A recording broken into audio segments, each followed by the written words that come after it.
হরে কৃষ্ণ। আমরা এখন একটা লেকে আছি, মগডারা লেক। লাভা থেকে 1 ঘন্টা রাস্তা এখানে আসতে গেলে। আপনারা এখানে ফ্যামিলি নিয়ে আসতে পারেন। খুব সুন্দর একটা জায়গা।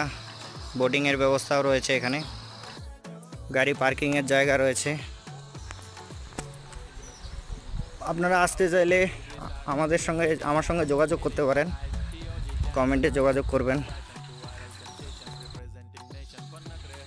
রাত থাকার ব্যবস্থা আছে, হোটেল আছে, রাতও থাকতে পারবেন। তো পার্কিংয়ের ব্যবস্থা রয়েছে, গাড়ি নিয়ে আসলে এখানে পার্কিংয়ের খুব সুন্দর ব্যবস্থা। বোটিংয়ের ব্যবস্থা এই যে দেখতে পাচ্ছেন।